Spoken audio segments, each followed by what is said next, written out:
Del Evangelio según San Juan.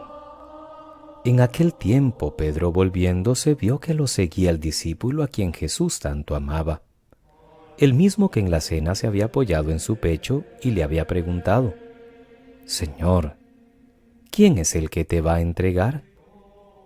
Al verlo, Pedro dice a Jesús: Señor, ¿y este qué?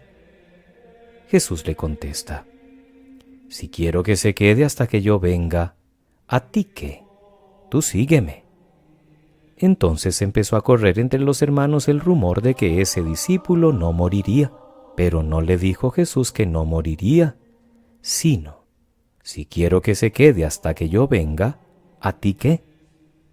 Este es el discípulo que da testimonio de esto y lo ha escrito, y nosotros sabemos que su testimonio es verdadero. Muchas otras cosas hizo Jesús. Si se escribieran una por una, pienso que los libros no cabrían ni en todo el mundo. Palabra del Señor.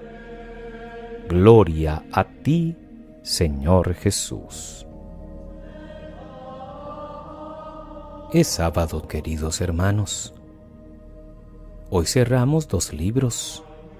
El de Hechos de los Apóstoles, que nos ha venido acompañando toda la Pascua, y también leemos la última escena del Evangelio de Juan. El libro de los Hechos resume los 2 años que Pablo estuvo en Roma en su primer cautiverio. Nos saltamos todo lo que cuenta de su primer viaje por el mar lleno de peripecias y su estancia en Malta. En Roma, alojado en una casa, en un posible arresto domiciliario vigilado, Pablo sigue evangelizando, sigue anunciando a Cristo, y ahora precisamente en el centro del imperio y del mundo conocido, Roma. Y Pablo llama a los principales judíos ante los que justificó y dio su versión del proceso que había tenido lugar en Jerusalén contra él. Pero también predicó a muchos enseñando la vida de Jesús con toda libertad. No fue en este cautiverio en Roma cuando dio testimonio con su muerte. Luego fue liberado, visitó otras comunidades y probablemente hasta llegó a España. Y en una segunda detención en Roma es cuando su confesión de fe terminó en el martirio cerca del año 67. Pablo es incansable. La fe inquebrantable que tiene en Jesús le mueve en todo momento y da sentido a toda su actuación. Ya quisiéramos tener nosotros al menos una pequeñita parte de ese espíritu de Pablo, para también predicar con tanta animosidad y con tanta valentía, y para nunca cansarnos ni desgastarnos, para que otros conozcan a Cristo y esté resucitado. Y el Evangelio de Juan continúa la escena de ayer con el diálogo de Jesús y Pedro que sigue hoy, a partir de la invitación hecha al apóstol: sígueme. Dicen algunos biblistas que probablemente es un añadido al Evangelio de Juan para salir al paso de unos malentendidos que había sobre el discípulo amado, a quien algunos parecían atribuir inmortalidad. Para otros es extraño que no le hubiera asignado como sucesor de Pedro cuando éste murió mártir en Roma. Pedro tiene una intervención poco afortunada sobre si también tenía que seguirles Juan. La respuesta de Jesús es un tanto seca. Volviéndose a Pedro le dice: tú sígueme, no te preocupes de Juan. Y el final es majestuoso. Juan termina afirmando que Jesús hizo muchas otras cosas que no caben en los libros.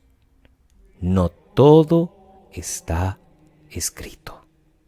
Toda la predicación oral de la Iglesia es más grande y es parte del depósito de la fe que, unido a todo lo que se ha escrito, es lo que el Padre ha revelado en su Hijo y que hoy nosotros seguimos atendiendo por la fuerza del Espíritu. Por eso no podemos, si me permiten la expresión, no podemos comer cuento. Cuando alguien nos diga, es que eso no está en la Biblia, es que eso no está escrito, vayamos a este último versículo de Juan. No todo está escrito. La predicación de la iglesia fue lo primero y hasta posterior se van a poner por escritos los libros que conocemos del Nuevo Testamento. Por eso la pregunta que alguna vez hemos escuchado, ¿qué es primero, la iglesia o la escritura? Y muchos dicen de una vez, la escritura. No, primero es la iglesia, porque la vivencia de la iglesia es la que va a poner por escrito la palabra revelada, los libros. Y no como lo entienden muchos fuera del seno de la iglesia. Si está, creo. Si no está, no creo. ¿Y dónde queda la vivencia? La experiencia de fe es lo que hace que aquello que se pone por escrito, la comunidad lo asuma porque lo ha vivido. No es que se escribe para que la comunidad lo empiece a vivir. Volviendo a la escena de Pedro preocupado por Juan, debemos entender que el proceso de maduración de los discípulos se fue dando poco a poco.